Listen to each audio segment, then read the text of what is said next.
So, I am talking in quarantine right now because of the coronavirus. Today I'll be reviewing a language learning app called Mondly, which is on the iOS store and the Android App Store. So if you use either of those systems, you could go and download it right now and check it out for yourselves. Link is in the description. They use phrasal construction and trying to remember, say, travel phrases to try and help you learn a language. And today I'll be breaking down whether that kind of method, that approach to learning a language is as effective as they advertise it as being. I have been using Mondly for a little while, checking out their French and Norwegian courses, because obviously I'm studying both languages, and I think I'm now at a point where I can give you a review. Some people say it is basically just fancier language learning app than Duolingo, done out in a better way, but doesn't really have much more to it. Other people rave about its phrasal construction system which it uses and says that they find it super effective. Now, what do I think? That's what I'm going to be telling you today. Is it worth your time? Is it worth your money? Is it worth your effort?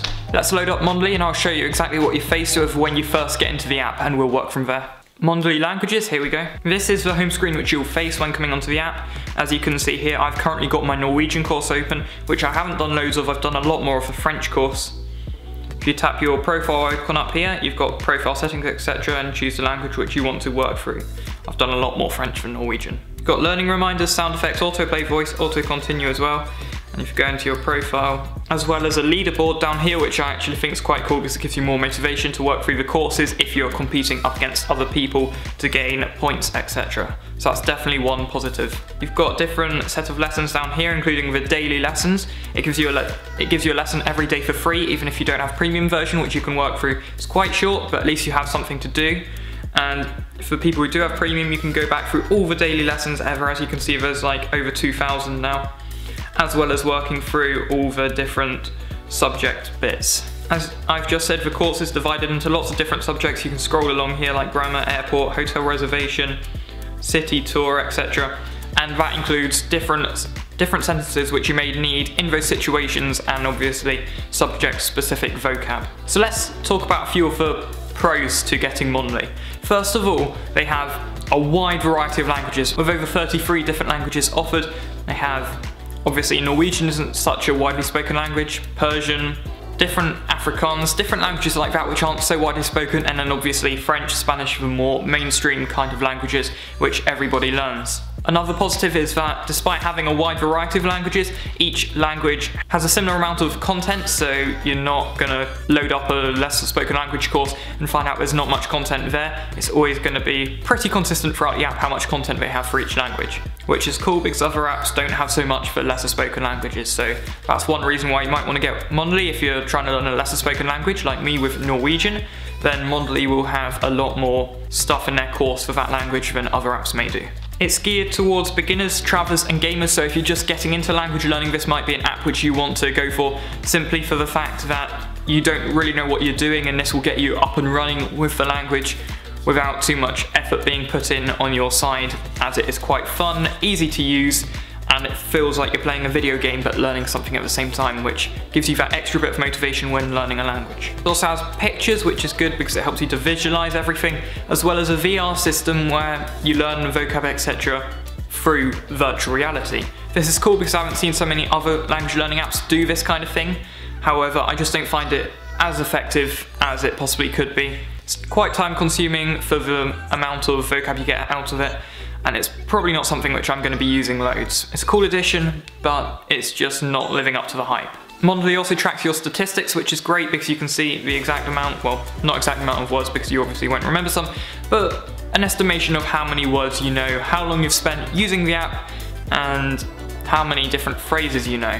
The fact that it also teaches you with phrases is very good for travellers, because if you're travelling to a different country, you could just like get out Mondly, quickly load up a Finnish course, learn a few phrases, boom, you're in the country, you can use a bit. So that will be very helpful for travellers. Maybe not so helpful for proper language learners though. If you really delve into a language and try to learn it fully, and you do it as a hobby, just learning lots of different languages, kind of like I do, this app may not be the most useful one out there for you. It also has different short courses for each language, so once you finish the main course with all those different subject-specific bits, you could hop onto the other courses section of Mondly. As you can see here are the Norwegian more courses. I've got flight attendant, restaurant staff, hotel receptionist, healthcare professionals, and shop assistant.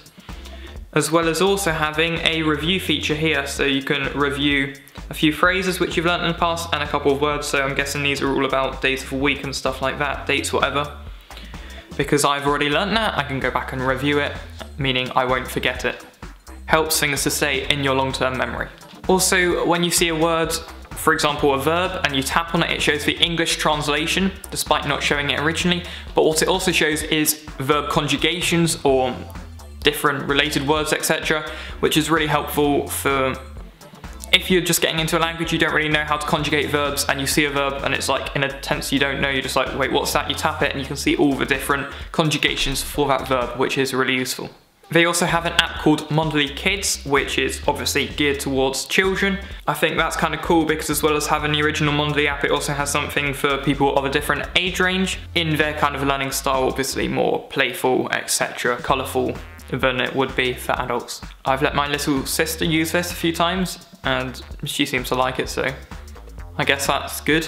Mondly also isn't too expensive, which could be a very decisive factor if you decide to use this over other apps. You can get it for £10 a month or about £50 per year. Don't know how much that is in dollars, shouldn't be too different, although coronavirus at the moment, who knows. So a few cons about the app. It seems to be a good vocab builder, which is probably the main reason I'm getting stuff out of it for my Norwegian, because I already knew how to conjugate verbs from using my Pimsleur course. I think the main thing I'm learning from this with Norwegian is just words which weren't taught in my other courses. However, the phrasal recollection system isn't that effective for me. I just haven't been getting that out of the app, despite it being its whole method, etc. I just feel like I work through all these phrases in every lesson, I get vocab out of it, I learn different words, different nouns, etc., but I don't actually ever remember the full phrases, which isn't great, seeing as that's what the app is built around. But hey, I'm still learning, I'm not wasting my time, I'm still getting all this vocab. So maybe if you use it alongside Duolingo or some other apps which give you a bit more info, maybe then it will become more effective for you. It doesn't explain anything either. When it gives you a verb, it shows you, as I said, it shows you how to conjugate that verb, but it doesn't exactly explain why things do certain things in a language. It doesn't explain when you'd use a certain tense or any grammatical kind of explanations or anything as, let's say, Babbel does. That may be designed as part of the app because they don't want to teach that certain way, but when it shows you how to conjugate a verb but it doesn't explain things, it doesn't exactly add up, and it would be a little bit better if it had a few explanations at least. That's one situation in which you may choose another app over Mondly if you wanted to have explanations of grammatical structure or whatever. As I've already said, it's only for beginner learners as well. If you're a more serious learner, then you probably won't be using Mondly. The daily lessons are short, alright, you are getting free stuff without getting a premium version, but it is really short and there is very limited stuff you can do with the free Mondly subscription. With a free Mondly account, the premium subscription will get you everything, but there's not loads, you are very limited when you're not paying.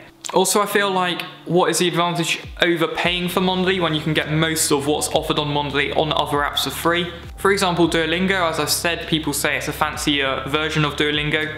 Okay, it has advantages over Duolingo, but are the advantages worth paying £50 more a year for than just doing it with translations on Duolingo? It's for you to weigh up how you are as a learner, etc., but this is how I've found the app so far. As I said, VR seems slow and time consuming for the results it gives, and also I've had this glitch sometimes when I'm doing a lesson where it doesn't play the audio. Like, you get a phrase and it says it's playing the audio, it has that loading bar of playing it, but the audio never sounds into my ears when I'm wearing the headphones, or when I'm doing it on the speaker of my phone. You'd never actually hear the audio played, even though it says it's playing it, which is weird. It hasn't happened too often, it's just a glitch I get sometimes, so they need to fix that.